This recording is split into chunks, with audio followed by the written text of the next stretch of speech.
네, 여러분 안녕하십니까? Q5 English입니다. 오늘은 love someone, in love with someone 어떻게 다를까요? 그 차이를 자세히 나누어 보도록 하겠습니다. 이 영상을 보시면서 마음에 드신다, 주변인에게도 알렸으면 좋겠다 알려주시고요. 구독, 좋아요, 알림 설정 꼭 확인 부탁드립니다. 일반적으로 두 표현은 호환합니다. 삶에서 크게 어떤 차이를 두진 않는 것 같은데요. 나중에 근본적 의미를 따질 때면 차이가 납니다. 그래서 오늘은 그 근본적 의미를 파헤쳐 보겠습니다. In love. 이것은 감정이 충만한 상태입니다. emotionally charged라고 표현할 수 있는데요. 강하고도 설명이 불가합니다. 그 사람을 향한 열망, 욕망이 큰 거죠. desire, yearn for someone 이렇게 표현하는데 desire와 yearn 저희 과거 강의에서 다룬 바 있거든요. 링크를 통해서 확인 부탁드리고요. 늘 그 사람을 생각하고요. 바라게 됩니다. 하지만 시간이 지나면 약해질 수 있습니다. 그리고 쉽게 흔들릴 수 있는 거죠. 하지만 in love with 상태면 장기적인 love의 문을 열게 되는 그러한 시초가 제공이 되는데요. 그럼 love는 뭐죠? 순간적인 열정보다는 깊게 뿌리내린 그런 상호 필요성을 의미합니다. 이미 보셨듯이 in love는 순간적이라는 느낌이 강한데요. love는 오래간다는 내용이죠. 오래가다 못해 영구적인 그러한 느낌까지 가는 거죠. 그 사람의 장점, 단점을 모두 받아들입니다. 그리고 살아가면서 삶의 굴곡이 발생하는데 그것도 함께 이겨낸다. 조금 더 의미가 깊죠. 자, 그럼 이 두 표현 사실 그냥 사랑하다로 번역이 되기 때문에 큰 의미 차이는 없지만 자세히 하나씩 나누어 보도록 하겠습니다. He still loves his ex long after a breakup.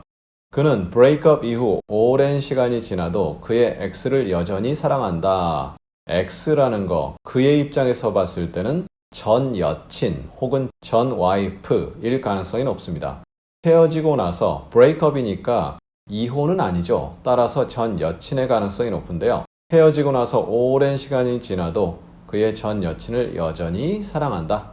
문맥에 따라서는 전 와이프도 될 수 있습니다. You don't have to say you love me.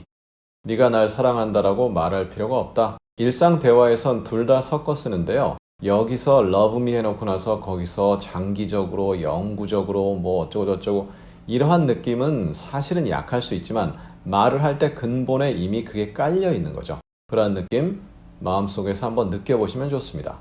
너는 날 사랑한다 말할 필요 없다. He never let go of his love for driving. 이럴 때는 사람을 사랑하는 것이 아니죠. 운전을 향한 그의 사랑을 let go of 한다, 놓아준다. 그런데 never니까 결코 놓아주지 않는다 해서 이때 시제는 당연히 과거입니다. 놓아주지 않았다가 되겠죠. 만약 현재라면 let's 3인칭이기 때문에 그렇게 되는 거죠. 그리고 3인칭이 아닌 경우도 문맥이 있으면 충분히 그것이 파악이 될 수 있습니다. 그리고 보통 사랑하는 가족들 이렇게 표현할 때 loved ones 원에다가 s를 붙이는데요. 한 명이면 당연히 a loved one 이렇게 되겠죠. 이런 부분도 확인해 주시고요. 가족 같은 경우 영구적으로 오래 가잖아요. 물론 이제 중간에 요즘은 깨지는 경우도 있지만 상당히 오래 간다. 그래서 가족을 이야기할 때 I'm in love with my mom. 다소 어색하게 들릴 수 있습니다. I love my mom. 그러면 정상적으로 들리는 거죠. You will find some other guy to fall in love with. 너는 사랑에 빠질 다른 남자를 찾을 것이다. 이렇게 되어 있는데요.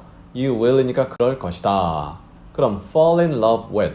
우리가 일상에서 대화를 하거나 아니면 글을 쓸 때 보면 with를 잘 쓰지 않는 경향이 있는데요. fall in love with some other guy거든요. 따라서 그 녀석이 앞으로 갔기 때문에 with는 그대로 살아있는 거죠. 그리고 you will. you 입장에서 guy라면 일반적으로 남자를 의미합니다. 여자의 경우는 아마 girl. 이렇게 될 것 같습니다. 그런데 some인데도 불구하고 guy를 썼다, 단수를 썼다라면 그냥 아무나 그런 게 아니라 특정한 어떤 남자, 네가 좋아하는 남자 이런 식으로 좀 의미가 한정적이고 제한적으로 바뀌게 되죠. We realized that we were in love with one another. 우리가 서로 사랑한다는 그러한 부분을 깨닫게 되었다. 이렇게 돼 있죠. 그러니까 서로 좋아하는데 그게 영구적인 느낌은 없습니다. 하지만 정말 감정이 지금 동하는 거죠. 정말 그 사람을 간절히 바란다 해서 여기서 we가 남녀 관계일 수도 있고요. 아니면 다른 관계일 수도 있지만 일반적으로는 남녀 관계다. 그리고 끝에 one another는 서로 해서 each other와 요즘 들어서는 아무런 차이 없습니다. 그냥 둘 간에 one another, 셋 이상도 each other 쓰거든요. 따라서 그냥 문맥에 따라서 보시면 될 듯 합니다. How can you handle being in love with two girls at one time? handle 다음에 ing이 왔죠. 그럼 그것을 다룬다 이러한 내용인데 너 어떻게 그것을 다루겠느냐? 두 여성과 한 번에 사랑에 빠진다. 그러니까 지금 어떤 여성을 사랑하는데 다른 여성이 눈에 안 들어와야 정상인데 다른 여성도 눈에 들어오고요. 이 여성도 눈에 들어옵니다. 그게 동시에 일어나는 거죠. 어떻게 그것을 감당하겠느냐?